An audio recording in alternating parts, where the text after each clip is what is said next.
Hi, welcome to the second part of tweaking Laravel's default authentication system.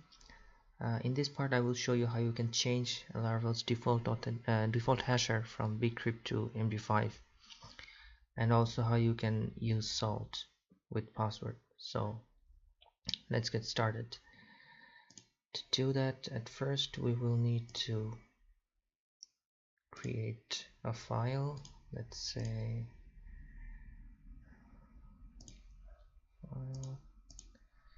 let's call this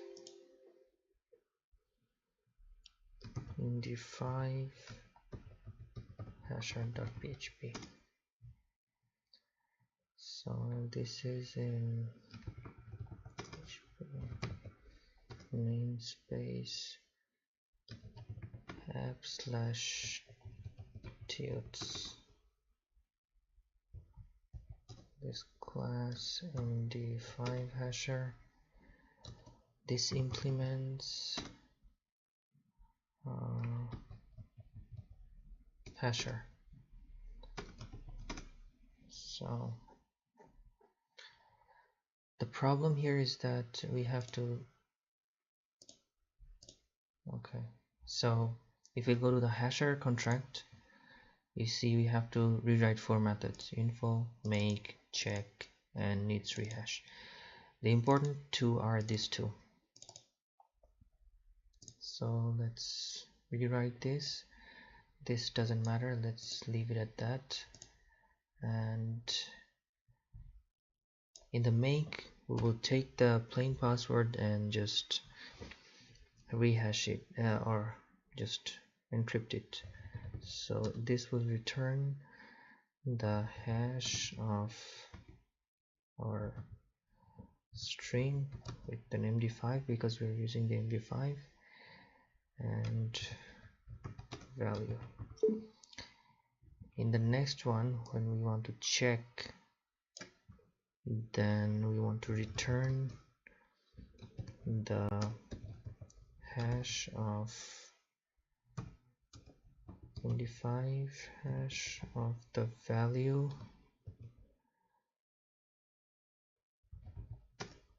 and we want to check if this is equal to the supplied hash value. With these two, it's done. Yeah, we don't need to do anything else. Now we just have to create a provider and bind it with the IOC container. So let's create the provider fast, and then I will explain it some stuff to you later. PHP artisan make provider. This is MD5 hash service provider. Okay, sorry, made a mistake. Let's delete this.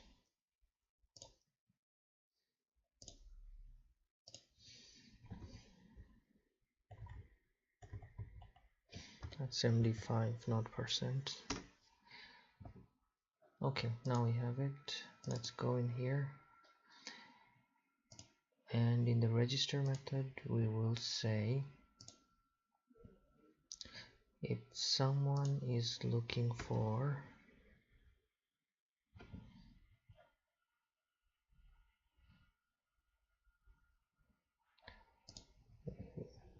so we'll bind this app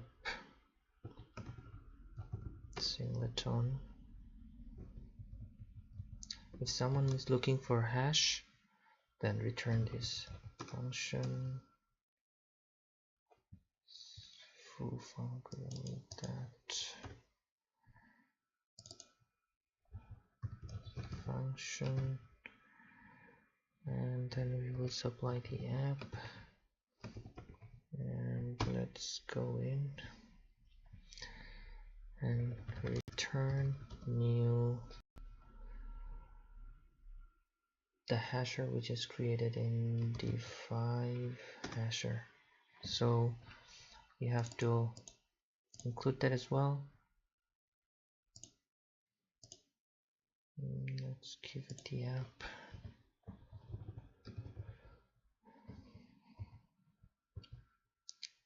And we need another method in public function provides. This we don't need. This will return a hash, return an array. This will just say that this service provider provides hash, so the IOC container knows that. So before I just put it into the container, let me explain what's happening. Laravel uses what's called an IOC container or service container to do dependency injection. This container is kind of like Saul from Better Call Saul or Breaking Bad. So if you guys don't know him, this is a lawyer from Better Call Saul, and whatever problem you have, if you go to him and ask that I have this problem, and he would always say that I know a guy who knows a guy who might know another guy who can solve your problem. The IOC container, or in the later version service container, is kind of like that. So this container knows a lot of services, and if someone needs them, they can ask for something and it will just provide them. And all of this service is inside app. So if we go to config/app,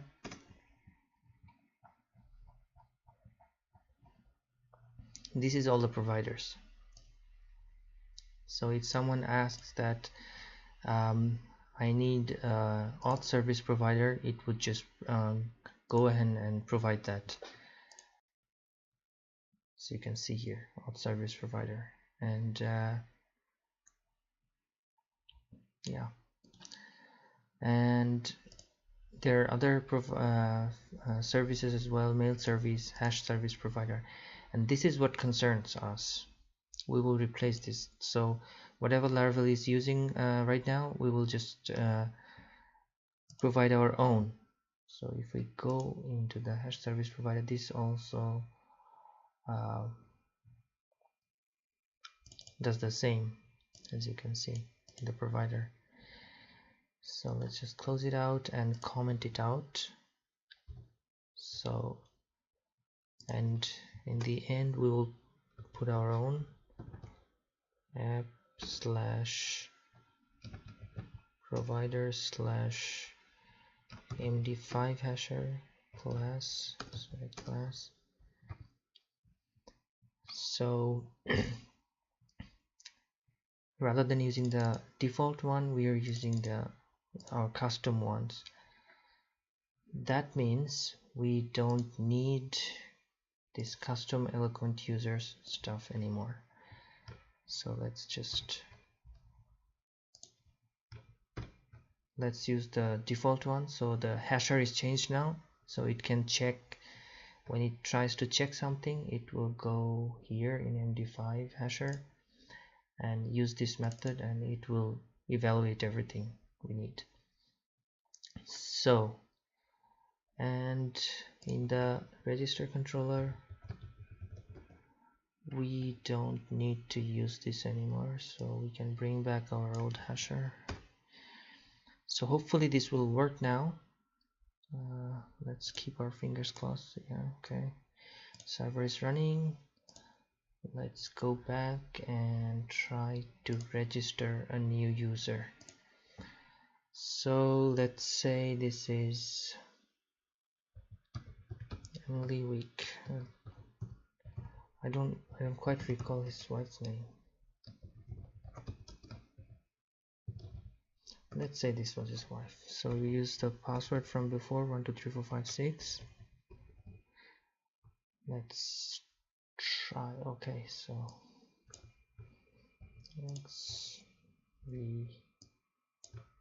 XV.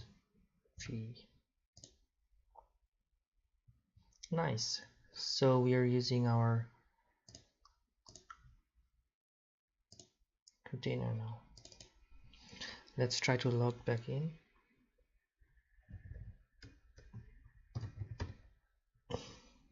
Forgot the name, sorry. User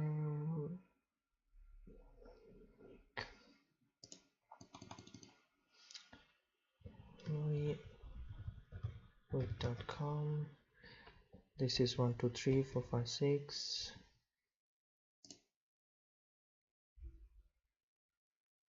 Okay, something is wrong. Okay, she is disabled. Let's enable that. Go back. 1234556.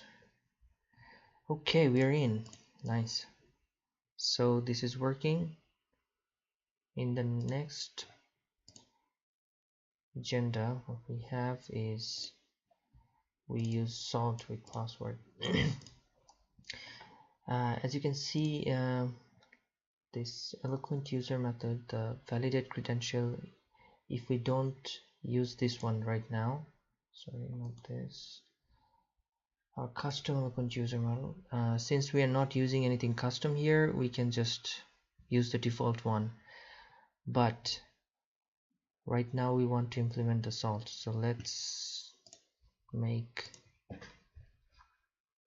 migration, php artisan make migration, add salt to users table, not create table equals to users.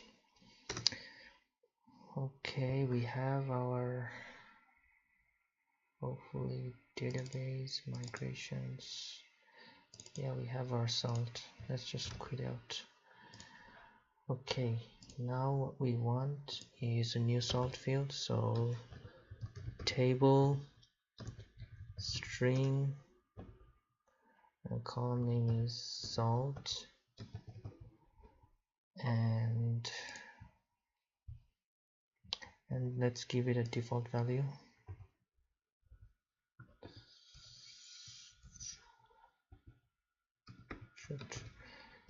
Default values, let's say this is gonna be random, and in here we want to drop this column, table draw column, that's gonna be salt. So okay, let's run the migration. PHP artisan migrate. Nice. So we want to change the login method now, so let's come back, delete this, we don't need this anymore, and let's say we have a salt equals to, as I've shown you before, this user contains all the information of the user, so let's say user salt.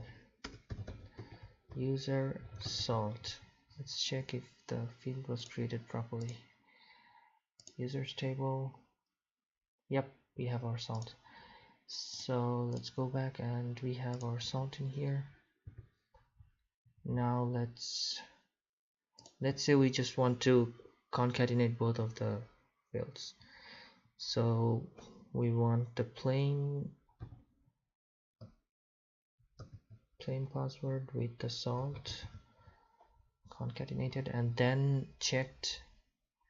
So we have to do the same when we registered the user as well. So let's go to register controller, and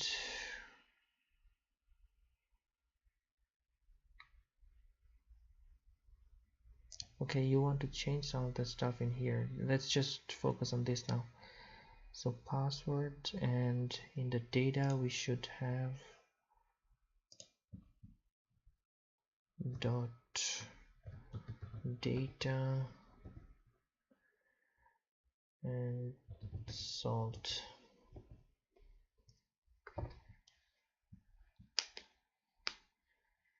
So you might want to have a custom generator for that, and let's say salt has to be the same stuff, salt, and we want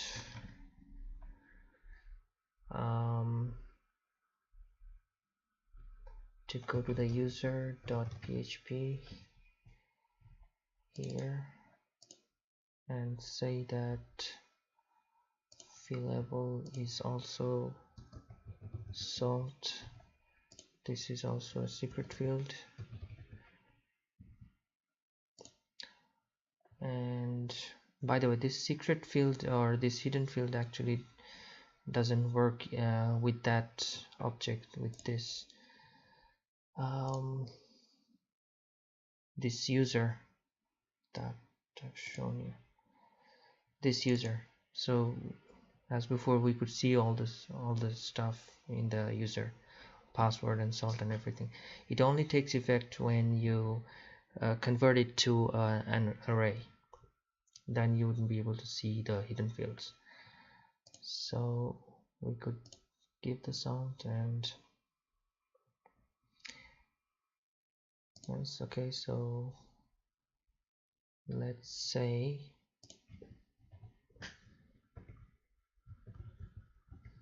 you might want to, in your case, create some random words. In my case, I will just use the static string.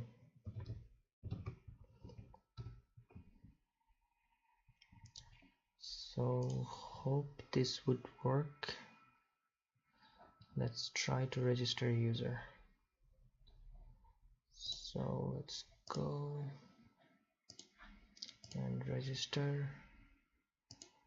Let's say, let's just delete one user. Let's drop this user, Emily Week, and password is going to be 123456. Sorry, 123456, 123456.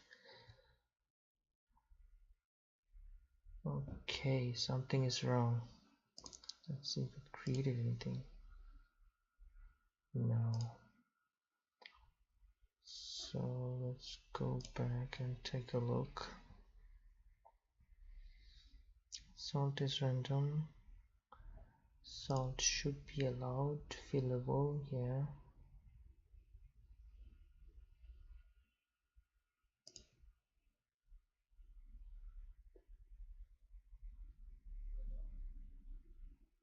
So 1, 2, 3. Okay, so this validator, let's remove that. Hopefully it will work now.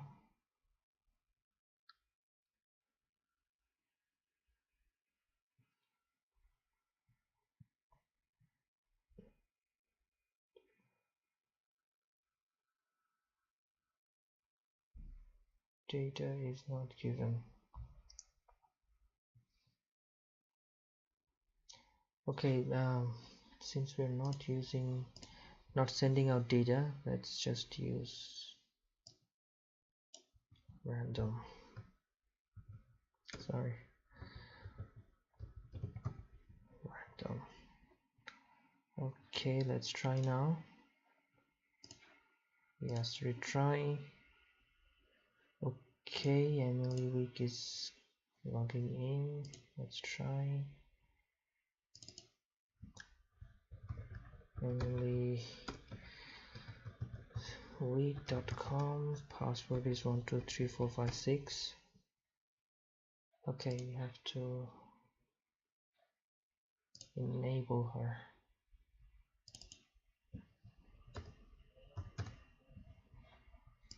So let's try again. 1 2 3 4 5 6. Define variable user. Oh man, sorry, it's my bad. It's in custom user provider user. Sorry about that. So let's try again. So yeah, she can log in, and as you can see, her password is different from any other, although it's the same because it's using the salt. So I hope this video was helpful. Let me know if it works out or not. Thanks for watching.